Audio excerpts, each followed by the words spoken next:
Good morning. This is Dr. Abhishek Nath, Assistant Professor of Political Science, MLT college Saharsa, BN Mandal university Madhepura Bihar. आज हम recent trends in political theory, जो MA political science semester 1 का political theory का topic है, जिसके तहत हम feminism जो नारीवाद है उसके बारे में बातचीत करेंगे।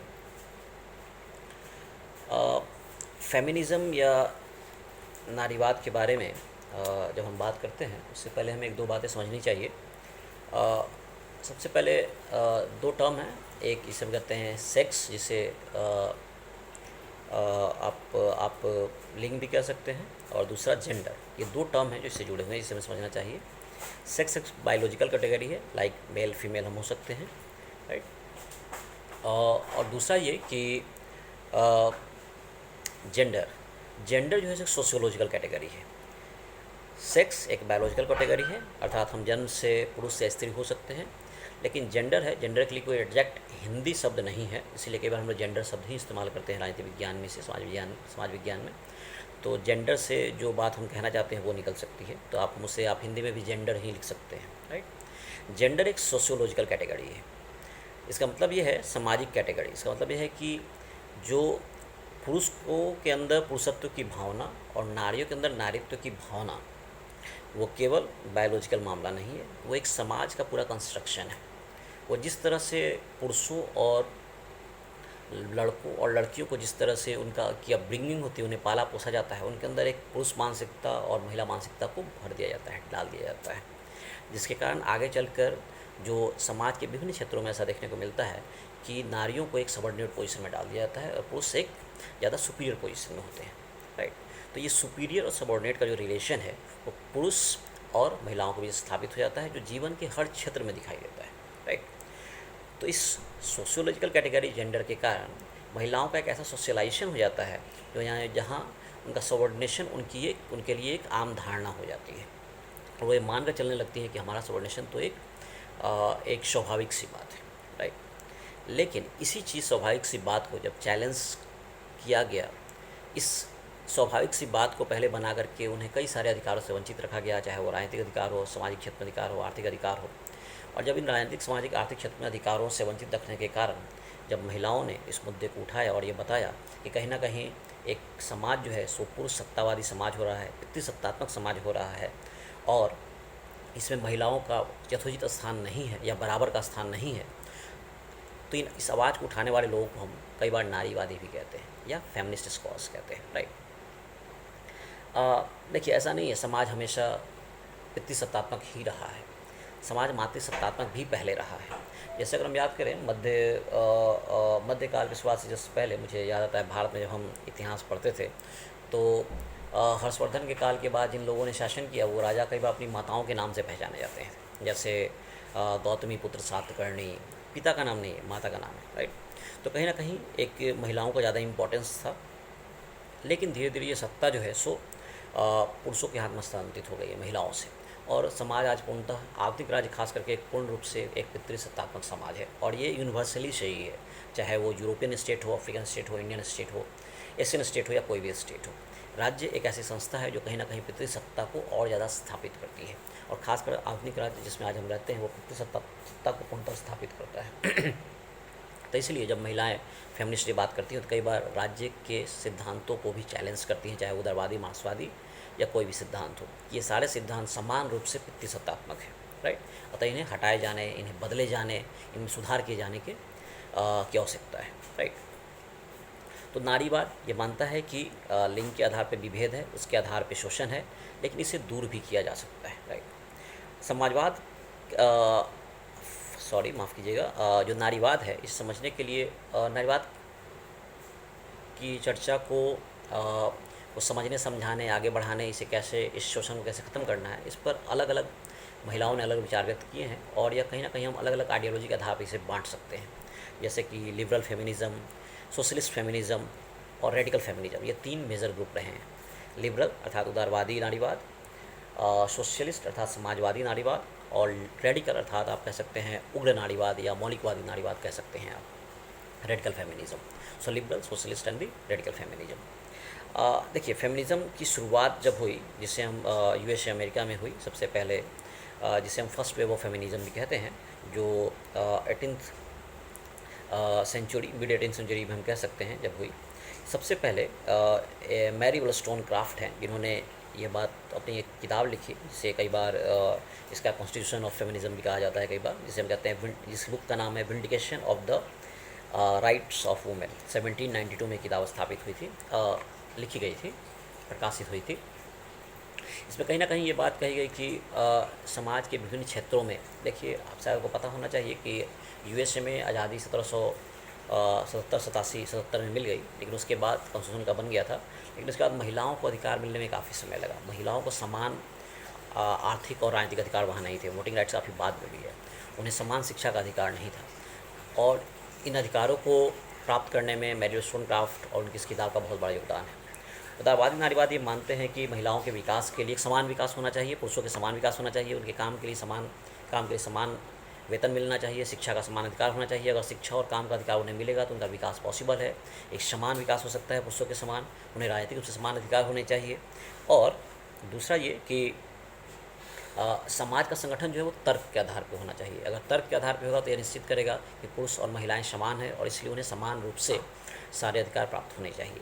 अर्थात उदारवादी नारीवाद ज़्यादा एक जो आप कह सकते हैं तर्कसंगत बातों के द्वारा महिलाओं और पुरुषों की समानता को स्थापित करती हैं, जहाँ वो सीधे पितृ सत्ता को चैलेंज नहीं कर रही हैं, वो सीधे नहीं कर रही हैं कि पुरुष सत्ता चैलेंज की जानी चाहिए, बल्कि वो राज्य के अंदर पुरुषों और महिलाओं की समानता की बात कर रही हैं और समान अधिकारों की बात कर रही हैं, इस आधार पर कि तर्कसंगत रूप से यही है कि महिलाएँ और पुरुष एक समान है, जो कि समाज में दोनों ही ह्यूमन बीइंग हैं और दोनों ही सेम टेक्ट रखती हैं, तो उन्हें समझ रखते हैं, तो दोनों को समानों से मिलना चाहिए। बाद में जेस मिल ने भी की एक किताब है जिसे कहते हैं on the subjection of women, 1869 में उन्होंने ये किताब लिखी। उसमें भी उन्होंने बताया कि कैसे महिलाओं के लिए शिक्षा और जो राजनीतिक अधिकार हैं वो बड़े महत्वपूर्ण हैं। इस आधार पे संयुक्त राज्य अमेरिका में नारीवादी आंदोलन, उदारवादी नारीवादी आंदोलन को बढ़ावा दिया गया। एक और किताब है बेटी फ्रीडन, जिन्हें भी, ये सारे लिबरल फेमिनिस्ट की बात मैं कर रहा हूँ, इस मामले में जेस मिल भी एक लिबरल फेमिनिस्ट हैं। और आप कंफ्यूज ना हो, इसलिए कि एक पुरुष भी नारीवादी विचारक हो सकता है, क्योंकि वह नारी से संबंधित मुद्दों को आगे बढ़ाता है, तो वह भी नारीवादी है। अर्थात पुरुष भी नारीवादी हो सकते हैं, ऐसा नहीं कि पुरुष ही नारीवादी विचारक होगी, ऐसा कोई ज़रूरी नहीं है, राइट। ओके, सो बेटी फ्रीडन ने 1960 के दशक में एक किताब लिखी। इसे कहीं ना कहीं मान्यता है कि रिसर्जेंस हुआ उदारवादी नारीवाद का, जिसे दी फेमिनाइन मिस्टिक ये किताब लिखी उन्होंने। तो मेनली जो उदारवादी नारीवाद है, यह कॉन्स्टिट्यूशनल तरीके से ये मांग करता है कि नारी के अधिकारों को बराबर अधिकारों को पुरुषों के समान बराबर अधिकारों को दिया जाना चाहिए, राइट। तो अर्थात जो पुरुष और नारी के समान अधिकारों की स्थापना होनी चाहिए। उदारवादी नारीवाद मुख्यतः एक सुधारवादी नारीवाद है, ये सुधार कहता है, सार्वजनिक जीवन में सुधार की बात करता है। अच्छा, एक बात और जान लेना हमें बहुत महत्वपूर्ण है, जो मॉडर्न स्टेट है वो एक बहुत ही महत्वपूर्ण आयाम पर टिका हुआ है। उसका ये आयाम ये है कि वो प्राइवेट और पब्लिक का डिस्टिंक्शन करता है। पब्लिक क्षेत्र यानी सार्वजनिक क्षेत्र, प्राइवेट क्षेत्र यानी महिलाओं का प्राइवेट डोमेन, निजी डोमेन, ठीक है। निजी में जैसे कि परिवार हो सकती है, कल्चरल डोमेन हो सकता है, वो भी आपका निजी डोमेन है। इस डिस्टिंक्शन, विशिष्टता के आधार पे, इस बदलाव, इस अंतर के आधार पे राज्य जो क्या करता है, वो पुरुषों का एक्सक्लूसिव जो सार्वजनिक क्षेत्र है उन पे उनका एक ड्वेलिंग एरिया, उनका एक कार्यक्षेत्र मानता है, और महिलाओं का कार्यक्षेत्र क्या मानता है, प्राइवेट एरिया में। और प्राइवेट एरिया में इस कार्यक्षेत्र को एक निम्न स्तर का माना जाता है, जैसे फैमिली में बच्चों की देखभाल हुई, या नर्सिंग का काम, या बच्चों की देखभाल, खाना बनाना, ये सारी चीज़ें जो हैं सो एक निम्न कैटेगरी का काम माना जाता है। उसके लिए कोई पेमेंट भी नहीं किया जाता, पेड भी नहीं किया जाता उन्हें। तो कहने का जो इकोनॉमिक डिपेंडेंस भी है, तो महिलाओं का उदारवादी नारीवाद का ये मानना है कि महिलाओं को भी सार्वजनिक क्षेत्र में स्थान दिया जाना चाहिए। राजनीतिक रूप से महिलाएं भी समान रूप से सक्रिय हो सकती हैं, और ये सारे अधिकार अगर हमें मिलते हैं तो कहीं ना कहीं महिलाएं भी पुरुषों के समान अधिकारों का उपभोग कर सकती हैं। अर्थात उनका ये मानना था कि कहीं ना कहीं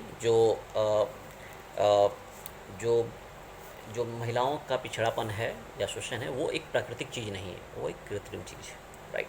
ओके, जो सेकंड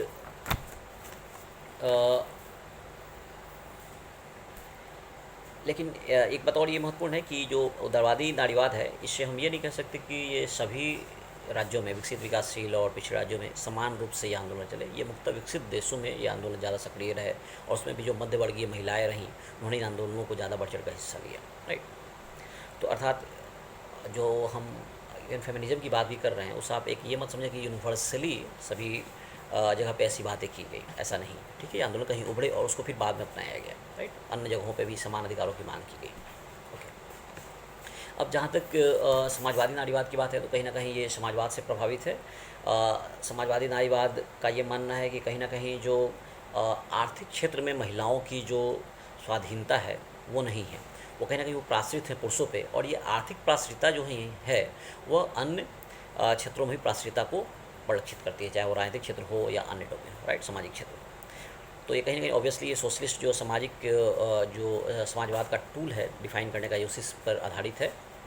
ये मानना है कि अगर आर्थिक क्षेत्र में महिलाओं को आज़ादी मिले, आर्थिक क्षेत्र में उनको इंडिपेंडेंस हो, तो कहीं ना कहीं उनको अन्य क्षेत्रों में भी समान अधिकार प्राप्त हो सकते हैं। फ्रेडरिक एंगल्स ने अपनी जो किताब है the origin of the family, private property and the state 1884 में लिखी थी। मार्क्सिज्म के चीफ एक्सपोनेंट में से एक से मार्क्स और एंगल्स से मिलकर बहुत सारी किताबें लिखी हैं जो कि मार्क्सिज्म को स्थापित करता है, मार्क्सिस्ट थॉट को की स्थापना करता है। उन्होंने बताया कि जिस समय महिलाओं से अधिकार लेकर के पुरुषों को दे दिया गया, वो एक हिस्टोरिक डिफीट का टाइम था, जिसके बाद से कभी महिलाएं उस अधिकार को गेन नहीं कर पाई, ठीक है। इंग्लिश में वो टर्म है वो मैं पढ़ देता हूँ। इसे उन्होंने the world historical defeat of the female sex कहा है। जिस समय महिलाओं से वो सत्ता लेकर के पुरुषों के हाथ में चली गई और पितृसत्तात्मक समाज की स्थापना हो गई। स्त्री लिंग की विश्व ऐतिहासिक पराजय, मैंने हिंदी किया है इसका, ये हिंदी आपको शायद किताबों में अलग अलग मिल सकता है, ये मैंने इसका हिंदी किया है, राइट। तो कहीं ना कहीं जो परिवार और सारी संस्थाएं हैं वो सारा शोषण पर संचालित है, और इसके कारण ये है कि महिलाओं की प्राश्रिता पुरुषों पे, राइट। अब ये एक्चुअली ये क्यों है? समाजवादी जो नारीवाद है या मार्क्सवाद है, उसका ये मानना है कि महिलाएं जो है एक रिजर्व आर्मी के रूप में काम करती हैं। पुरुष सार्वजनिक क्षेत्र में जाकर काम करते हैं, फैक्ट्रियों में काम करते हैं। ये तभी हो सकता है जब महिलाएं घर पे बच्चों की देखभाल करें, पुरुषों के लिए एक लीजर टाइम दे, खाना पीना उनके लिए बनाएं, तो वो जाकर बाहर काम कर सकते हैं। और इसके बदले महिलाएं जो है रिजर्व आर्मी ऑफ लेबर जो है उसके रूप में काम करती हैं, ज़रूरत पड़े तब वो काम करने जाए, अदर नहीं जाए। और दूसरा जनरेशन है जो बच्चों को है रियर करती हैं, बड़ा करती हैं, तो वो एक मजदूरों की एक नई आर्मी तैयार करती है। इसलिए कहीं ना कहीं जो महिलाएं हैं वो एक पूंजीवाद के अंदर एक रिजर्व आर्मी के रूप में काम करती हैं, और इस पूंजीवाद ने ही जो पितृसत्ता स्थापित की है उसमें उसको बहुत और ज़्यादा कठोरता से स्थापित की है, राइट। अगर हम समाजवादी नारीवादी महिलाओं की बात करें तो इसमें जो महत्वपूर्ण नारीवादी रही हैं उनमें जूलियट मिशेल हैं, इसके अलावा आप शीला रोबैथम है मेरे ख्याल से, right, just give me a minute, ठीक है। तो मेन इसके जो बातें उस पर ध्यान केंद्रित करते हैं।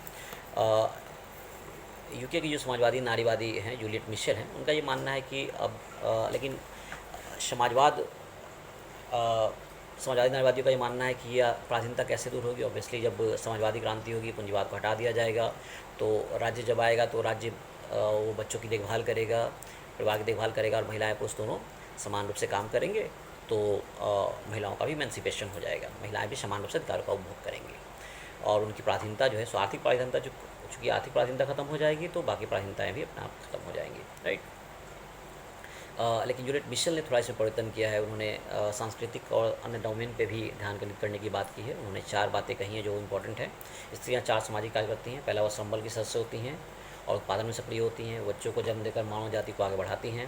फिर बच्चों का समाजीकरण के लिए भी जिम्मेदार होती हैं, और सेक्सुअल ऑब्जेक्ट के रूप में भी देखी जाती है, राइट। तो इन चारों ही क्षेत्रों से महिलाओं का इमेंसिपेशन होना चाहिए, राइट। तभी जाकर उनका पूर्ण रूप से मुक्ति हो सकती है, राइट। अब जो तीसरा है उसे हम रेडिकल फेमिनिज्म कहते हैं। रेडिकल फेमिनिज्म यानी कि उग्र नारीवाद। इसे कई बार हम सेकेंड वेव ऑफ फेमिनिज्म भी कहते हैं। जो फर्स्ट वेव की बात की थी हमने जब ये आंदोलन शुरुआत हुई, सेकेंड वेव इसमें बड़े और कहीं ना कहीं समाजवादी नारीवाद एक उदारवादी नारीवाद के रिफ्लेक्शन के रूप में भी देखा जा सकता है। इसीलिए जो रेडिकल फेमिनिज्म है, जिन्होंने थोड़ा अलग हटकर बात की, समाजवादी नारीवाद ने ज़्यादातर उदारवादी नारीवादों के जो बातें थी उन्हें स्वीकार की थी। केवल उन्होंने उनका जो मेजर जो मुख्य कारण शोषण का वो उन्होंने चेंज किया, आर्थिक पराधीनता है और उसे बदलने का तरीका है वो चेंज हुआ। उदारवादी नारीवाद ये कहता है कि ये संवैधानिक तरीक़ों से चेंज हो सकता है, समाजवादी कहते हैं कि ये राज्य को ही बदल कर चेंज करना पड़ेगा, राइट। ओके, सो राज्य को हटाकर ही चेंज किया जा सकता है। अब रेडिकल फेमिनिज्म जो है इसमें इन्होंने महत्वपूर्ण ये है कि इन्होंने सीधा डायरेक्टली राज्य की सत्ता को क्वेश्चन किया। इन्होंने ये माना कि चूँकि समाज पितृसत्तात्मक है और राज्य उसी पितृसत्ता को रिप्रेजेंट करता है, अतः अगर पितृसत्ता को जब तक हम नहीं हटाएंगे, राज्य को नहीं हटाएंगे, तब तक और पितृसत्ता को हटाएंगे तो उसकी स्वाभाविक है उसको पोषित करने वाली संस्था भी हट जाएगी, तो तब तक ये पुरुष महिला के बीच महिलाओं की अधीनता जो है वो ख़त्म नहीं हो सकती। ईवा फिक्स हैं जिन्होंने पैट्रियार्कल एटीट्यूड 1970s में किताब लिखी। उसके अलावा कैट मिलेट हैं और सोमालित फायरस्टोन हैं जिन्होंने इसकी चर्चा की है। इसके अलावा एक और महत्वपूर्ण जो महिला हैं वो है बेटी फ्रीडेन हैं या कैट मिलेट हैं जिन्होंने सेक्सुअल पॉलिटिक्स 1970 में लिखी। इसके अलावा आपको ठीक है सीजन ब्राउन मिलर्स हैं अगेंस्ट आवर विल 1975 में ये किताब लिखी गई। तो इन लोगों ने मिल करके उग्रवादी नारीवाद को बढ़ावा दिया। उग्रवादी नारीवाद की जो महत्वपूर्ण बात है वो ये है कि इन्होंने कहीं ना कहीं जो पुरुष सत्ता पितृसत्ता जो है इसे पूर्ण रूप से हटा देने की बात की है। सो कहीं ना कहीं ये मामले बहुत ही रेडिकल है। ये केवल ये नहीं कहती कि इसे कुछ सुधार किया जाए, अधिकारों को दिया जाए, बल्कि ये पूर्ण रूप से पितृसत्ता को हटा देने की बात करती हैं। बल्कि ये लोगों के काम को ही चेंज कर देने की बात करती हैं। पुरुषों को पब्लिक सेक्टर में लाया जाए, महिलाओं को प्राइवेट सेक्टर में लाया जाए, महिलाओं को निजी डोमेन में लाया जाए, पुरुषों को निजी डोमेन में लाया जाए, महिलाएं पुरुष डोमेन में जाकर काम करें। और उन्होंने माना है कि बाकी जितने भी संघर्ष है, चाहे वो कल्चरल है, जाति है, वो सारे का आधार क्या है, वो पितृसत्ता ही उन सबका आधार है, राइट। उन्होंने ये माना है कि जो अर्थात जो निजी क्षेत्र में भी शोषण है वो क्या है, उसका डोमेन पॉलिटिकल ही पब्लिक ही है। इसलिए उनका एक बहुत फेमस लाइन है, पर्सनल इज़ पॉलिटिकल। जो पर्सनल क्षेत्र के नाम पे पर्सनल कहकर जिन चीज़ों को दरकिनार कर दिया जाता है, जहाँ पितृसत्ता ज़्यादा काम करती है, वो भी एक पॉलिटिकल मामला है महिलाओं के लिए। अर्थात जो सुधार है, जो चेंजेस हैं, जो रेडिकल चेंजेस है वो क्षेत्र में आने चाहिए, राइट। जो महिलाएं हैं उनका मानना है कि महिलाओं की जो प्राथमिकता उसका मेजर कारण क्या है, वो ये है कि जो नेचुरल डिवीज़न ऑफ लेबर है, अर्थात महिलाएं बच्चों को जन्म देती हैं, उनका बियरिंग करती हैं, तो जो बायोलॉजिकल जो डिपेंडेंस है महिलाओं का, वो कहीं ना कहीं उनकी एक्टिविटी को लिमिट करता है। और पुरुष इस मामले में ज़्यादा इमेंसिपेटेड होते हैं, वो ज़्यादा फ्री होते हैं इस मामले में। तो उन्होंने मानना है कि महिलाओं को इन कामों से हटना पड़ेगा, अलग करना पड़ेगा। इसके लिए नई टेक्नोलॉजी का इस्तेमाल करने की बात करती हैं। अगर जैसे कि आजकल के टाइम में आजकल हम देखते हैं कि टेस्ट ट्यूब बेबीज़ का जन्म हो रहा है, सरोगेट मदर्स का कॉन्सेप्ट भी आ गया है, जहाँ कई महिलाएँ सरोगेसी का सहारा जन्म देने के लिए और वो अपने काम और फोकस ज़्यादा करती हैं। सो इन सब के द्वारा कहीं ना कहीं मुक्ति के लिए ज़रूरी है कि आपको रेयरिंग और केयरिंग के जो कार्य है उससे अलग हटना पड़ेगा, तभी जाकर महिलाएं भी पुरुषों के समान ज़्यादा इमेंसिपेटेड फील कर सकती हैं। तो इम्पोर्टेंट बात यह है कि कहीं ना कहीं ये पूर्ण रूप से रेडिकल फेमिनिज्म ये चाहता है कि पुरुष और नारी को जो रोल है उसको बदल दिया जाए और जो पुरुष सत्ता है उसको रिवर्स कर दिया जाए, राइट, पलट दिया जाए। तो ये ज़्यादा एक आक्रामक सोच है और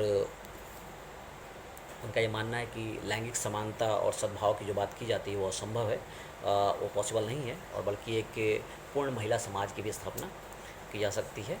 और पुरुषों की आवश्यकता बस बायोलॉजिकल नीड के लिए ही जो है उस रूप में ही लिमिट किया जा सकता है। मैं आशा करता हूँ कि आपको फेमिनिज्म के बारे में आपकी समझ बनी होगी और इसके बारे में आप कहीं से भी पढ़ सकते हैं, इसके लिए कोई लिमिटेशन नहीं है। लेकिन अगर आप चाहेंगे तो मैं एक किताब रिकमेंड कर सकता हूँ जो भारतीय परिस्थिति में भी काफ़ी उन सब चीज़ों की बात करती है।